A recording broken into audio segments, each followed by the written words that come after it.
දැන් මාසකට කලින් මාව බණකට එක් කරගෙන යන්න එනවා කොල්ලේ. ගාල්ලේ සංචාරක බෞද්ධ මධ්‍යස්ථාන. අපේ නායක හාමුදුරුවෝ මට ඇවිල්ලා කිව්වා අන්න බණකට එක් කරන් යන්න ඇවිල්ලා ගාල්ලෙන් කියලා පණිවිඩය දුන්නාම මං ඇවිල්ලා මිදුලට බහිද්දී මට දැක්ක දර්ශනයෙන් බණ එපා වුණා. ඇයි බණ එපා වුනේ? බණට එක් කරන් යන්න හිටපු කොල්ලගේ හැටි දැක්කහම. කළු උස මහත කොල්ලෙක් ඇඟ පුරාම පච්චා කොටලා වම් පැත්තේ කන 6 තැනකින් විදලා. ඇහි බඹ උඩත් විදලා නිකට යටත් විදලා ඒකගේ ඇඟිලි 10ටත් මුදු දාලා බ්‍රේස්ලට් එල්ලගෙන මාල එල්ලගෙන කතරගම දෙයි හාමුදුරුවෝ වගේ ඉන්නවා. කතරගම දෙයියොත් එහෙමනේ අත් 12ට ආයුධ 12ක් අරන් ඉන්නේ. මේකගෙත් ඇඟේ යකඩ කෑලි එල්ලපු නැති තැනක් නැහැ. හැම තැනම එල්ලලා. මට මහා අප්‍රසාදයක් ඇති වුණා. අප්‍රසාදයටත් වඩා බය හිතුණා. මොකද පහුගිය දවස්වල ඔය ඇත්ත දකින්න ඇති අකුණු ගගහ වහිනවා. නිකන් හරි හෙනයක් එහෙම ගැහුවොත් මේ යකත් එක වාහනේ යද්දී අර යකඩ ගොඩට මටත් එක්ක හෙන ගහනවා. ඒ නිසා මම බයයි අප්පිරියාවයි දෙකම නිසා කොහොමත් පරිස්සමට වාහනේට නැගලා වචනයක්වත් කතා කළේ නැහැ. මට ඒ තරම් අප්‍රසාදයක්. මගේ ජංගම දුරකථනෙත් අරගෙන මම ගාල්ලට යනකම් ඔබ ගියා. අඩුම ගානේ නමවත් ඇහුවේ නැහැ අප්‍රසාදේ නිසා. එදා ගාල්ලේ මට බණ කියන්න තිබ්බේ මරණය කියන මාතෘකාව ගැන. මම පැය 2ක් බණ කිව්වා. මෙහෙ කියන්නේ බය වෙන්න එපා. තව පොඩ්ඩකින් ඉවර කරනවා. පැය 2ක් ගාල්ලේ මම බණ කිව්වා. කොළඹින් ගොඩක් දුරයිනේ අපරාධෙනේ. එහෙම ගියේ එකේ බණ කියලා එන්න ඕන. මම බණ කියලා ඉවර වෙලා පන්සල්කට ඇවිල්ලා ගිලම්පස කෝප්පේ වලදද්දි මට පන්සලේ හාමුදුරන්ට බයින්ඩත් හිතුණා. හාමුදුරුවෝ තරුණයි මගේ වයසමයි. බයින්ඩත් හිතුණා ආයි මගේ කට මම්ම පාලනය කරගත්තා. මොකද අර කොල්ල එක්කම මං ආයි එන්න ඕනේ කොළඹ. නිකන් හරි මොනවා හරි කියලා කටවරද්ද ගත්තොත් මේක හයිවේ එකේ කොහෙට හරි යන්නොත් මමත් ඉවරයි. ඒ නිසා මම්ම කටපාලනය කරගෙන නැග්ගා. හයිවේ එකට වාහනේ දාපු ගමන් කොල්ලා මට කියනවා ස්වාමිනී බණ ටික හරිම සරලයි පැහැදිලි හරිම ලස්සනයි. මං ගොඩක් දේවල් ඉගෙන ගත්තා. ඔබ වහන්සේ හරි ලස්සනට බණ ටික කිව්වා. ස්වාමිනී පුළුවන් නම් සංයුත්ත නිකායේ කෝසල සංයුත්තේ අය්‍යකා කියලා සූත්‍රයක් තියෙනවා මරණය ගැන කියවෙන ඒකත් කියවන්න. මං හිත ඇතුලෙන් කල්පනා කළා මේක කොහොමද අය්‍යකා සූත්‍රය දන්නේ කියලා. ඒත් මං සද්දයක් නැහැ. තව විනාඩි 2ක් විතර ඉඳලා කොල්ලා කියනවා හාමුදුරනේ 550 ජාතක පොතේ උරග ජාතකය කියලා එකකුත් තියෙනවා. ඒකෙන් කියවෙන්නේත් මරණය ගැන. මං අහුව ඔහේ මහාන වෙලා හිටපු එකෙක්ද කියලා. අනේ නෑ හඳුරන්නේ මම මහාන වෙලා හිටපු කෙනෙක් නෙවෙයි මට අවුරුදු 29යි. මම මේ වෙනකොට 8 පාරක් ත්‍රිපිටකය සම්පූර්ණයෙන්ම කියවලා මේ දවස්වල 9 වෙනි පාරටත් ත්‍රිපිටකය කියවනවා. මං හැම පොයටම සිල් ගන්නවා. සෙනසුරාදාට දවස් වලට පන්සලේමයි. හාමුදුරනේ මම ව්‍යාපාර කරනවා. මට රෙදි කඩ 3ක් තියෙනවා. විවාහකයි දරුවෝ 3 දෙනෙකුත් ඉන්නවා. මම බොහොම සතුටින් හැමදේම සංවර කරගෙන ලස්සනට ධර්මයේ හැසිරෙනවා. එනිසා හාමුදුරනේ මම බොහොම සතුටින් ඉන්න කෙනෙක්. මං හව ඔච්චර බණ දන්න මිනිහා මොකද්ද මේ ඇඟට දීලා තියෙන වදේ කියලා. ඇයි ඒ ශරීරය දැක්කහම අපිට දුක හිතෙනවා. කොල්ලා කියනවා හාමුදුරනේ මං ගොඩක් කැත කළු කෙනෙක්.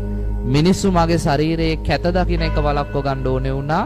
එනිසා මං අවුරුදු 18 19 ඉඳගෙන පච්ච කෙටුවා, කරාබු දැම්මා, කොණ්ඩ පාට කරා, ඇඳුම් මෝස්තර වෙනස් කළා. පස්සේ මිනිස්සු ඕවා දිහා බලනවා මිසක් මන් දිහා බැලුවේ නැහැ. උන් බලන්නේ මගේ පච්චේ දිහා, මගේ කරාබුව දිහා, මගේ කොණ්ඩේ දිහා. එතකොට මගේ කැත වහ ගන්න මට පුළුවන් වුණා. දැන් තේරෙනවා මේව වැඩක් නැහැ කියලා. ගලවන්නත් පුළුවන්. හැබැයි මිනිස්සුන්ට දැකලා මාව පුරුදු මේ විදිහට. ඒ නිසා ඕනේ නැහැ හාමුදුරනේ ඉතුරු ටිකත් ওই විදිහටම දුවනවා. හැබැයි හාමුදුරනේ හොඳට මතක තියාගන්න මම තෙරුවන් කෙරෙහි අචල ශ්‍රද්ධාවකින් ඉන්න කෙනෙක්. මරණකම් ආයි බුද්ධ ධම්ම සංඝ පිළිබඳ තියෙන විශ්වාසයේ වෙනසක් නැහැ. හාමුදුරනේ මම පන්සිල් රකින්න ගිහියේ ඒ පන්සිල් වල ආර්යකාන්ත සීලයක් මංගාව තියෙනවා. කවදාවත් පන්සිල් පද පහ කැඩෙන්නේ නැහැ. හාමුදුරනේ සෑම මොහොතකම මම පංච උපාදානස්කන්ධයේ අනිත්‍ය ස්වභාවය මෙනෙහි කරන කෙනෙක්. විදර්ශනාවට හිත නැඹුරු කරපු කෙනෙක්. හෙට මැරුණත් සුගතියේ හිත පිහිටවලා ජීවත් වෙන කෙනෙක්. ආ ජීවිතේ කොයි වෙලේද දන්නේ නැහැ හාමුදුරනේ. හැබැයි මං හෙට මැරුණත් සුගතියේ තමයි. නිවනට බොහොම ආසන්න ලස්සන මනුෂ්‍ය ජීවිතයක් ගෙවන මිනිහෙක් කියලා මට සන්තෝෂ වෙන්න පුළුවන් හාමුදුරනේ කියලා කිව්වා. මං කොල්ලගේ පිටට තට්ටු කරලා කිව්වා සහෝදරයා ඔයා මට බුදුහාමුදුරන්ගේ බණපදයක් ප්‍රායෝගිකව මේ වාහනේදී ගැන්නුවා කියලා. කොල්ල ඇහුවා මොකද්ද කියලා. මම කිව්වා බුදුහාමුදුරුවෝ අපිට කියලා තියෙනවා නවන්න රූපේන නරෝ සුජානෝ. කවදාවත් මිනිහෙක්ව හැමේ පාටින් මූණේ පෙනුමෙන් මයින්ඩ් යන්න එපා කියලා.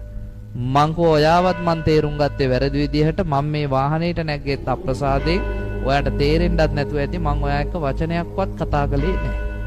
හැබැයි බලන් ගියාම ඔයා ධර්ම භාණ්ඩාගාරයක් වගේ වටිනා මිනිහෙක් කියලා මං කිව්වා. කොල්ලා මාව මහ පන්සලට ගෙනල්ලා මගේ කකුල් දෙක අල්ලලා වැඳලා පිරිකර ටිකක් මේසෙ උඩින් තියලා මගෙන් අහනවා රහසක් තියනවා කියන්නද කියලා. මං කිව්වා කියන්න කියලා. හාමුදුරනේ මගේ ගම හලාවත මං උපතින් කතෝලික. මං බෞද්ධයෙක් නෙමෙයි. මං හාමුදුරනේ අවුරුදු 17 දී CD එකකින් බණ වගේක් අහනවා.